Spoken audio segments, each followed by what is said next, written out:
Hello সবাইকে, কেমন আছো তোমরা সবাই? আমি খুব ভালো আছি। আজকে হঠাৎ রেডি হয়ে কোথায় গেছি আমরা দেখো, তোমাদের সাথে শেয়ার করব। হঠাৎ রেডি হয়ে বেরিয়ে পড়লাম। আমি, মাহি, মা আর বাবা ছিল। এই যে স্টেশনে দেখো হাঁটছিলাম, মাহির সাথে একটু ঘুরতে গেছিলাম। দোকান থেকে ও বলছিল চকলেট খাবে, কিনে দিতে গেছিলাম। আর ট্রেনটা খুব লেট ছিল, পুরো 1 ঘন্টা প্রায় লেট।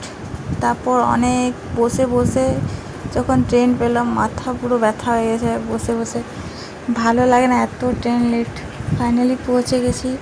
যাচ্ছিলাম টোটোতে করে পিসির বাড়ি। ওখান থেকে গেছিলাম মৌতড়ের কালী মন্দির, তোমার সাথে দেখাচ্ছি তোমাদের, দাঁড়াও। এই যে মা কালীর দর্শন, ভালো মন্দিরটা, তোমরাও দেখে আসবে।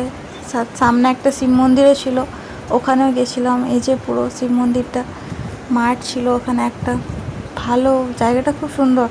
তোমরাও দেখে আসবে। চলো টাটা, দেখাবে নেক্সট ব্লগে।